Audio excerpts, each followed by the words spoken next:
All right, it is that time once again, the 2023 college football season fast approaching. And in today's episode, we are previewing what basically amounts to being almost a brand new conference, Conference USA, mass exodus as far as teams leaving for the American Conference, insert some new teams as far as to the FBS in Sam Houston State, Jacksonville State, a few independents are now also joining Conference USA, led by New Mexico State, fresh off a bowl season a year ago. And what we have is a mismatch of 9 teams together. It's power rating wise, probably the worst conference in college football. Before I dive into too deeply into it, though, let me welcome alongside my sidekick. He doesn't think he's a sidekick. He is the man, the myth, the legend himself, Mr. Joey Knish. Joey, you were hot and heavy before we hit the record button here. You're like, man, I want to do Conference USA. I got a lot to talk about with this conference. What say you on this one? America's conference, baby. I love this new conference here. I mean, we've got some former FCS teams, which I know me and you get into. Hey, this is like your friend that got written off here. You got dumped by the ex-girlfriend, and now you're all together at like a guys' night here with everybody that got. I mean, these are the teams that nobody wanted, but you know what? We want them. We want them, baby, because we can bet on them. Conference USA. Hey, listen, I just like here some of the variation. You've got some, new matchups here. Only a handful of teams are going to be able to actually win this conference with some of the stipulations for being the first year team. So I'm excited, and it could really provide a. Also, like with the new TV, they're starting to do, we're going to be able to be, college football here where I know they're doing some Thursday, some Friday night games. So, instead of just Tuesday Maction and, Fun Belt Wednesday here, Conference USA said, hey, baby, give us one of the open days, which I like quite a bit. So, hey, yeah, this could be kind of an underrated fun, conference here that this new group. Yeah, I mean, the conference schedule is actually Tuesday, Wednesday, and it starts in late September all the way through October, so you don't have to wait till November for action if you want to watch Tuesday night, Wednesday night college football. So yes, I do. I'm excited. We'll see. And also, I dive deep into the schedules before I say too much, but three of the teams got to play 5 games in 24 days. 5 in 24 days. So I think if there's one conference out there, because of the variance and all the uncertainty, the new teams in the conference, I agree with you. There is money to be made, I think, if we're on top of this conference. Before we talk about making some money, though, let's pay the bills for Pizzola and the crew. Keep in mind, Hit the Books is brought to you by BetStamp. The easiest way to improve as a sports bettor is to use multiple sports books and always get the best odds. We recommend using an odds comparison tool like BetStamp. BetStamp compares odds across every sports book for games, futures, and player props. Save time and money by checking BetStamp before you bet. Download the app today. If you're looking to sign up for a new sportsbook account, please check out the offers available at BetStamp.app/hitthebooks. Hey, listen, Lexi likes BetStamp too, babe. She's using the app, so hey, there's no shortage of BetStamp fans in this house. Yeah, I like that. Are you going to hit the link below in the description? I don't know if she's capable of doing that. You can sign up through this page. It does help support the show. Love it. Enthusiasm here for Conference USA. I can already feel it with your energy, so it must have wore off on her there. Let's start with the team that I think the market agrees is a runaway favorite in this conference, and I have bet them as far as the conference future, and I think we might be including them. We'll see what Knish. He's the judge, jury, and executioner of this podcast. So let's talk Western Kentucky. In my power ratings, I got them 4.5, 5 points better than the second best team, Liberty, in this conference. You got to start with the quarterback. When you got a guy like Austin Reed coming back, he dipped his toes in the water in the transfer portal. I thought it might impact their play in the bowl game. What do? They go out and absolutely destroy what I perceive to be a good South Alabama team. I mean, this passing offense, even without a couple wide receivers, is one of the best in all the group of 5. Forget Conference USA. That Malachi Corley's back. He had 100-plus receptions a year ago. They did lose a couple of starting offensive linemen to Auburn and Texas Tech. They got their 4th different defensive coordinator in 4 seasons. But, I like when you got the quarterback, the best player in the conference, and you got some uncertainty with the second best team in the conference, Liberty. I mean, talk me out of Western Kentucky. I mean, because I loved it quite a bit. One of my biggest conference future bets was I took plus 155, and you can still find plus 145 out there in the market. Yeah, I mean the well-deserved favorite in this one for a team that should it should be far and away. I mean, their offense just absolutely electric. One of the great transitions from an FCS coaching staff to an FBS program there. Of the first you thought with Bailey Zappi, was it going to be kind of a one-hit wonder for this team where they bring over all from the FCS program there, and then but. I mean, they were able to keep the offense rolling. Obviously, some questions on the defense, but I would say much like Toledo, where we cover in the MAC, Western Kentucky, a team that just has kind of a significant, I think, talent advantage and recruiting advantage over a number of teams in the conference. So it's one for me that I have not placed, to where, but I can't talk out of this team being, the deserved chalk in this one, especially when you factor in, I'm not really big on what would be kind of the next and, the second and the middle tier of this conference, and some of the sleepers that just aren't eligible to actually be in the championship game here. So I think, if you're going to place a wager at kind of the top of the board of the teams with the short odds, it's definitely Western Kentucky and not, what a couple of the next teams that we're going to talk about here. I mean, yeah, you only got 7 of the 9 teams eligible to win the championship. It's almost like betting a division instead of a full conference. And you're going to get me, I think anything plus 125 or more is worth a bet. So last I checked, DraftKings plus 145, best price available. If we can still get that plus 145, mark it down for me. One thing I will mention, this probably would be most likely at least, one conference, if not a 2-time defending Conference USA champ, if it wasn't for UTSA beating them 3 times in the last 2 years. Western Kentucky went 13-1 against everybody else, 0-3 against UTSA. So last I checked, this conference watered down, UTSA gone to the Americans. So where does that leave you? It leaves you with Western Kentucky again. I think clear-cut the best team in this league. Second best team, I think most would have Liberty, but there's some concerns because, I mean, you got a coaching staff that's off to Auburn. You make a really good hire, though. I mean, who's going to disagree with, getting Jamie Chadwell from Coastal Carolina, who's had a lot of success, but not a lot of returning experience, 8 returning starters. They haven't figured out the quarterback position. It's going to be Jonathan Bennett, Caden Salter. They bring in a Southern Miss transfer. I think Salter's the most talented. Day Hunter was in the transfer portal post-spring. The defensive concerns, I thought their top 3 guys on the defensive line that were very disruptive a year ago, they're all gone. Now, I will say this, major advantageous for Liberty, strength of schedule takes a step back for them, believe it or not. Keep in mind, when they're playing independent schedule, they're playing Wake Forest, Virginia Tech, Arkansas, BYU. They don't play a single Power 5 team this year, so 0. So that was one of, I think, the major reasons why their win total opened 9.5. I didn't take under there. But, I mean, this team is in the mix. I mean, what do you say, Knish? Because I've been hearing some disparate thoughts on this team this year. Yeah, you know what? We'll see if Jamie Chadwell is going to earn the paycheck year 1 here. I think, whenever we talk about new coaching staffs and you're going with a big system transition, the Hugh Freeze offense to the Jamie Chadwell offense, kind of what he wants to run here. I think I think he'll be successful at Liberty long term. They pump a bunch of money into the program. It's one that wouldn't surprise me if he can do a quicker turnaround here, but.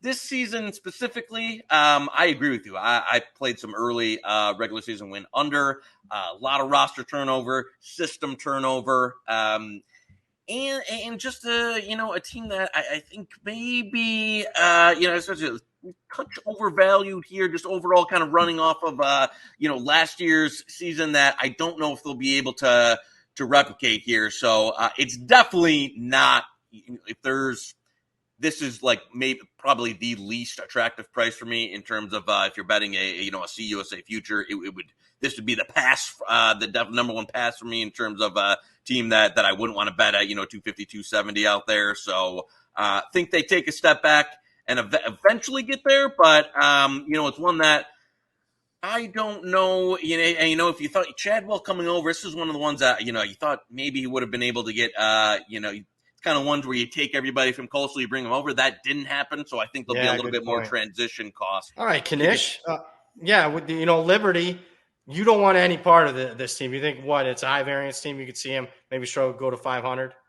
Yeah, I would agree with that. I don't think, again, year one, Chadwell, a lot of turnover. I think they could be in do a little bit step back here. Now, again, I'm not talking, 3-4 wins here, but I agree with you on the early regular season win underplay and not a team that, I think is going to be in position here to contend for the conference. So, Liberty's on the early fade list for me. So maybe Chadwell, it proves me wrong and he's that elite of coaching hire for them. But I don't think he's, he brought over enough to be able to kind of seamlessly move, the team from year to year, especially with some of the players they lost.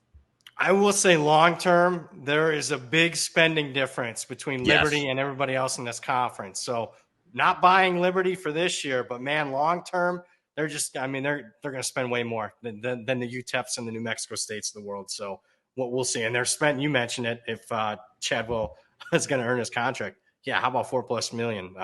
That's a lot for a Conference USA coach. Let's talk about maybe some of the teams that can make a move, because I think if there's a conference that you're going to take a flyer on somebody that's, greater than 10-1 and maybe even feel really good about it, at least making the championship game, this would be it. Yes. So let's see if we can find one here. If Knish is liking one. Oh, I got one, baby. But okay. I don't know. It might be a little bit farther down the board. All right. Let's talk Middle Tennessee, a team that somehow, some way won a damn bowl game last year with minus 66 yards rushing, and then also pulled off the biggest upset in college football from a point spread perspective. Easily handled Miami as 25.5-point underdogs. So there was some variance with their season a year ago. What hasn't been variant is their head coach. Stockstill's been here forever, 17 seasons.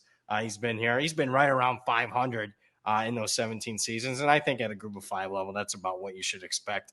They had to replace their quarterback, Cunningham. They do have their top running back. Their wide receiver core was decimated through the transfer portal, so I'm a little concerned there. I did think, they're defensively, if they're going to hang their hat on something this year, it's going to be the defense. 16 of their top 21 tacklers back. That Wood kid at defensive end is pretty good. The Ferguson was a big loss, though, on the edge for them. And that Patterson and Stanley kid in the secondary, they transferred after spring. So this had a chance of being one of the most experienced defenses in the country. So they had a couple of portal losses post-spring. But, man, I guess where I'm getting at is I expect a little bit of regression, even with an easier schedule. They were plus 12 in turnovers a year ago. They were minus 0.5 yards per play. And they were minus 36 yards per game and somehow won 8 games with those stats. So a little bit of regression, but I think they're going to be saved by, again, a little bit of a watered-down conference. Well, what's your thoughts on the Blue Raiders this year? Yes, a few years ago, when his son was a quarterback of a team that kind of, thrived on offense, it was passing it around, even though the staff and kind of the system is still there, they've now kind of morphed into a team that especially this year, going to be more reliant on their defense. It's another team for me that I'm not at. I played a regular season win under. I have no interest in betting his firm in terms of, conference championship or any of that. As you said, I know they brought back, a lot on defense, but I think the offense is going to be, very pedestrian or just downright bad. They're due for a step back in terms of, some of just the general football variance, in terms of they were pretty fortunate last year. I think this could be another team that, along with Liberty, takes a step back this year, and I'm just not super. Stock's 65 now. I don't know how many. It's one of those you kind of see it, and maybe not yet, but as coaches, reach that, mid late 60s, some of them early 70s, just a job that father time comes for you at some point there, and so it wouldn't surprise me to see them kind of fall off this year. So it's another team that in that that second tier that I just really don't like in this conference. So they were a fade for me in a regular season win under, and they're not a team I've taken any position on in terms of conference title. What price did you get on the total? I got to look back at the actual sheet here to see. I don't want to give you what do we got? Let's see if Zach, what do you got live here in terms of win total there? He's got a 6.5 with a plus. That's about where I have it priced. Yeah, I was going to own it. You own it, yeah. Well, do you got? What you? I was looking for. You know what? I should have done the shop to see if there was a even a flat 7 out there. Yeah, there might have been a lot of disparity in these win totals. When I say I have 100+ win total bets, a lot of it's they've created it for me. I mean, books have been the market's trading 5.5, and some idiot will post 6.5 on a team, and of course I'm going to go under 6.5 if the market's already painted 5.5. So. Yeah, this was one. I played a small bet on over 6. I just thought, okay, I don't see 5 and 7. I see 7 and 5 much more likely than 7 and 5 more than 5 and 7. So, but it wasn't a big bet for me. Yeah, this would be again. It's one of those. We talk. The cliche numbers, not teams. I would bet an under 7 here, but would I agree? If you're going over 5.5, then yeah. So yeah, 6.5 right around there is probably the right number. A 6 and 6 year would kind of be, I think, what this team is just a moderately average team here in CUSA that especially title odds wise I think is priced definitely too low for something that I'd want to buy on. Speaking of average, let's go to El Paso, UTEP, and actually average is good considering where this program was 3-4 years ago, but they're coming off a 5-7 season a year ago. They blew that big lead in the finale against UTSA, where they could have won and gotten to bowl eligibility for the second straight year. They had some good, really high highs. I mean, that Boise State blowout win on a Friday night was really impressive for them. Dimmel is another older coach. You wonder when it's when Father Time comes calling for him, but he enters his 6th season here. He's done a good job. Hardison's back at quarterback. 4 starters back on the offensive line. They should have a powerful run attack. I think, the biggest question mark was at wide receiver. Tyron Smith went to Texas A&M. He was a 1,000-yard receiver a year ago. Then he's back in El Paso. So, I mean, I'm not sure a lot of the preseason mags are going to have that info. So keep that in mind. He is actually back. He's not a guy that's lost, even though he spent spring in College Station. A ton of JUCOs. I think their defensive line's okay. What say you on the Miners? Yeah, they, hey, as you said, team that, was in the toilet forever. They've done a nice job kind of finally getting some talent here, having to go to the JUCO, right? It seems they've, some teams have to kind of figure out how you're going to recruit. And that's one that, having to go the JUCO route, get a little bit creative with how they're going to get talent in. Team that I think is helped out by the transfer portal. They've been able to get some guys, from wash out from Power 5 programs. So I like this team probably a little bit better than the market out there. It'd be the first team in terms of like that. We talked about the hierarchy of teams in terms of their conference title of. If I was going outside of Western Kentucky, this would be the first one that I'd have a bit interest in, shopping around the price. 16-1, you want it? 16-1. I've got a better one coming up for you. So we're going to hold on the 16-1. All right, we'll hold. But it's a team, 5.5 is kind of pretty much, kind of the shopping as far as their regular season win total. I think that's about right. I think they, have a decent shot to make a bowl game again here. So, if there's, again, one that I'd want to shop, if there, I play an over on 5, 5.5 juiced is kind of, I'm mad there, but hey, there you go. There we go, baby. Put me down for it. Give me the 5, 125 there at. Let's put that in the pocket. Yeah, over 5. I like. I agree with that one. Yeah, like as you said, ground-based rushing attack, kind of a team that I think can have success. As you said, getting their receiver back, they kind of went to Texas A&M that said, "Wait, there's way too many good receivers here." Goes back to UTEP. Hey, listen, I think they can be kind of an interesting team here. Probably not the ceiling to challenge a Western Kentucky. But a team I like that over 5 there for the win total. And a program that that I think has gotten themselves at least on, solid footing. Speaking of solid footing, remarkable in 1 year that this guy was able to do it in Las Cruces. Jerry Kill comes in, New Mexico State, gets their second bowl since 1960. They win 5 of their last 6 games. They win the bowl game against Bowling Green. It was a very weak schedule down the stretch, but they're going to play a relatively weak schedule again this year. This was a team that, obviously Jerry Kill worked wonders. They returned their quarterback, Pavia, back. He's a good scrambling guy. From October 1st on, if you believe in total QBR, he would have ranked number 1 in the country. So he was playing well, and even with him playing well, they still went out and brought in a transfer, a Stowers kid from A&M. Top 3 rushers are back. They lose their big play guy at wide receiver. Defense was improved last year, but they do lose their top 4 tacklers. That concerns me a little bit there. But, they joined this conference at the right time. They needed a conference for a recruiting base that maybe establish some rivalries. They got one with UTEP. But, this was a New Mexico State program that I'm thinking they should drop football or at least drop to FCS. And now all of a sudden, 1 year after winning a bowl game, they get to Conference USA. They probably get a little bit more money in their pocket with the TV deals. And now all of a sudden you're thinking, hey, this team can be a regular bowl contender maybe in this conference. What say you, Knish? Zach, get the clip ready. Get whatever, there's some other podcast that say turn the TikTok camera on. We don't have TikTok, but get the clip ready. New Mexico State, in terms of long shots to win a conference title, I think is my favorite bet on the board this year. Wow.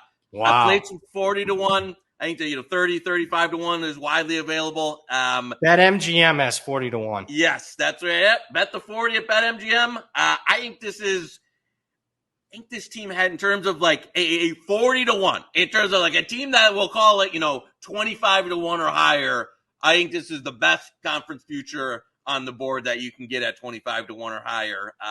For a team that, again, we're talking about a conference where the contender, I think you can make a case this team could be the second best team in the conference. I'm not going to tell you here that they're going to be better than Western Kentucky or any of that, but getting that type of price on a team that, as you said, I love what Jerry Kill can do. I think even though they lost a number of players on defense, a great defensive coach. Hopefully, Jerry can stay healthy. That's kind of been the one, Achilles heel in his coaching career is, he's had but as long as he stays there, I like what he's built here. Some of the talent he's brought in, getting into a conference that a number of this middle tier, I think is kind of ready, in that falling off spot. While they're ascending, a lot of those other teams, I think, are kind of falling back this year. Diego Pavia, baby. Hey, Diego, give it to me in New Mexico. Las Cruces. I think there's something special going on in Las Cruces, baby. I like this one. Jack, put me down on the board for the 40-1. I will say, though, I think just to be sure, they play 13 regular season games this year, so their win total is going to look a little weird, higher than it is. So I'll tell you, one of my favorite bets on the board, I bet over 4.5. You can find 6.5 out there. I was going to say, the 4.5 is, I think someone forgot that they played 13 there and then gave you a 4.5. So that would be, if again, the 4.5 real good there, but 6, and I think so. I see mostly 6.5. I would play over 5.5 still. But I prefer, honestly, the conference future sprinkle if this team reaches the ceiling. So it's a team I like. However, I think one of us faded this team week 1 here, or week 0. So we might have a little head to head. It's too early for that, to go into that. But coming down the line here, we might have a little head to head going in the week 0 action. We'll see how much the line moves. So it's moved already a little bit. I was playing a number there. Low scoring game. I did fade them, and I think they deserve to be the favorite, a clear favorite. I'm not sure that they should be laying double digits in a game price with a total in the low 40s. So we'll see. But overall, I do agree with you. The fact that I was so high on New Mexico State, and yet my numbers didn't like them in week 1, then that kind of said that there might be some value here on Massachusetts. So that's what I did. We'll talk about that here in about 4 or 5 weeks. One thing I will say, I like that 40-1. If Zach can't find that, 35-1 at DraftKings and Canby. I will be betting that after we hit pause and end this podcast, because I kind of agree with you. I think there is some upside there, and you might have the best coach in the league in Jerry Kill. Let's talk another team that I think has, probably a low floor and a high ceiling. It just depends on if these transfers develop or not. It's Louisiana Tech. Last year was a dumpster fire year, particularly on the defense side of the ball, but they were close in a few games, 0-3 in one possession games. They bring in 17 plus transfers. Hank Bachmeier, we'll see. A lot of people don't like him, but he's not at Boise State. This is a little bit lower level of football here in Conference USA. They bring in a Baylor transfer at running back. Squirrel Williams is really good. He had like 200 rushing yards against Oklahoma last year. They bring in the wide receiver from Nebraska. So there is some talent on this Louisiana Tech team. They added a ton of the transfers around the defense side of the ball, and why the hell not? They were the worst rushing defense in the country a year ago. I think they're one of the most improved teams in this conference. This was one, and it's not 40-1, but I took a little pizza money on 15-1. I think if Bachmeier plays up to his potential and some of these other transfers play up to their potential, again, I don't think they can beat Western Kentucky, but I could see them playing Western Kentucky in the championship game. What's your thoughts on Louisiana Tech? Yeah, super high variance coming into this year. This is one where, usually I'm not big on we're going to overhaul our whole team in the portal and see if that sticks. It's usually, I would say it strikes out more than it hits, definitely what we've seen so far. But you're coming off of last year, which was an absolute disaster. So why not? And you're bringing in, as you said, number of players that have played well at other places, are talented. Hank Bachmeier, I don't think is a bad quarterback at all. So, and you said number of other and defense totally revamped. See who sticks. You're not going to get worse than I think they're around 38 points a game or something last year. So yeah, could be a hit the jackpot. I don't mind that in terms of a I don't know how prices 15-1. Yeah, 15-1 to me. Strange 10. I wouldn't bet it now. It's 10-1, but 15-1 was mispriced in my opinion. Yeah, if you can hit on some of these transfers in a league that does not have a lot of great teams and a high ceiling level, you might be able to find something there. It could be kind of a worst to first type of season, high variance season. So again, probably not. It usually doesn't work out, but at least they've brought in the talent to have a chance in come year two. Before we get to the two newbies, let's talk FIU. I know they won 4 games a year ago, but man, statistically, this could have been the worst team in the country. They were very fortunate to win 4 games a year ago. When they were down, they were down. They were bad. 73-0 loss to Western Kentucky. North Texas blew them out. Texas State blew them out. But yeah, McIntyre can coach. And one thing I like old coaches that embrace the analytics. They went for it on 4th down 34 times last year. That was the 3rd highest rate in opponent's territory in the FBS. I'm a little worried, though. They lose their wide receiver Chambers. He's at Maryland. He's going to be good at Maryland. Maybe all Big Ten caliber at Maryland. They lost a couple of their starting tackles post-spring. Their starting running back got hurt at the end of spring, tore his ACL. He's out. A free safety transferred to Illinois post-spring. Linebacker transferred to Stanford. My goodness, a lot of guys gone. With that being said, I think they're okay at quarterback, and I think McIntyre can coach a little bit. I thought 2.5, the win total, was too low to start. I think they are better than last year's team, even though, I thought they were a fake 4-win team. But I did play a little over 2.5. Not available now. Would not play it at 3.5. But what say you on FIU? It was one where I remember when Mike McIntyre took the job. I was like, "What is this guy thinking?" I agree. What is he walking into? Come on, it's Miami. Yeah, what? Yeah, it's I guess it's that one where Butch Davis was the program. I thought this program had a chance to fold. They weren't going to have the money to actually sustain a football team. I'm not even sure they should have a football team. They've been so cash strapped.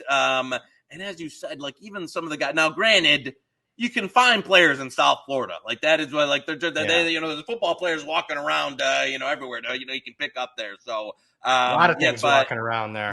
Yeah. So that's one that again, I like McIntyre.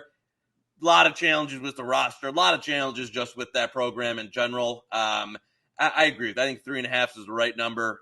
So haven't wagered on them in the regular season win market. Not a team I would play a future on. I don't think there's much of a ceiling there. Just again, if they could have retained some of that talent and mixed in, maybe, but it didn't happen. Get McIntyre. I don't know. He signed an extension there to 2027. I can't believe he is. I don't know. Maybe, like some of these guys, they like Jerry Kill at New Mexico State. It's just in their blood. They can't get out of it there. They just love, coaching some ball. So, yeah, I think that, he's the right guy to kind of, maximize what they can do. But it's a team that just has so many program challenges that it's a hard place to win. So, yeah, don't have much for me other than I think the number's right now, and nothing for me on any futures. Before we talk individually, Jacksonville State, Sam Houston State, I did do a little research. I wanted to know how teams do jumping up from the FBS from the FCS to the FBS. Went the last 10 years, like the dozen programs that have made the leap. And they average about 4.7 wins per year. Both, when you look at these two teams' win totals, obviously Sam Houston State's a little below that. Jacksonville State's a little above that, so kind of right in the mix there. What I found was if you were really good at the FCS level, you had no problems making the transition to the FBS level, whether it was a Southern Miss or not Southern Miss, whether it was an App State or a Georgia Southern, or last year, obviously, James Madison made an easy transition. If you were good, you're fine. If you were poor, you didn't do so well. The Massachusetts of the world, Charlotte, a lot of schools like that haven't performed that well in making the jump. So where does that leave us with these two teams? A little bit in between because, look, Sam Houston State was really good. They won a national championship in the spring of 2021, but they did play in a relatively weak conference. And when you're looking at the App States, the Georgia Southerns, and James Madison's, they were playing in top of the league, top of the level as far as the FCS goes. Jacksonville State, Ohio Valley is not that good of a conference, even though they went 9-2 a year ago. So I'm kind of indifferent on both these teams. It's kind of a wait and see. I will say I did play a little under 5.5 on Jacksonville State. I know you've been waiting all show long to talk Rich Rodriguez, who makes his triumphant return to the FBS. But talk to me about these two teams because, I could be talked into either way, whether these teams can compete or not. I will say one thing on Sam Houston State. They redshirted a bunch of guys last year, so you can throw away their 5-4 team a year ago, their record, because after a few games they just decided to redshirt a majority of their best players, and he was selling them the opportunity to play FBS football. So, what say you, Knish? I think, as you said there, that's a nice deal because Sam Houston's offense last year was like, this is a team that won a FCS national championship in 2020, like a few years ago. It's a team that, and they won it being, Electron offense, and they just absolutely bottomed out. But as you say, they did seem to take, the strategy of, throwing away last year and kind of moving their chips in. Defense should still be very good. Rich, my old buddy, Uncle Rich, Rich Rodriguez, I will say, great spot for him at Jacksonville State. His thing at West Virginia was he took a lot of guys that, whether academics, off-field issues, he took them all. And Jacksonville State, what has, at the FCS level, what was their, what I would call their claim to fame? They would take guys from FBS programs that maybe you had a few charges pending, maybe you just got out of the clink. Come to Jacksonville State, we'll put you on the field.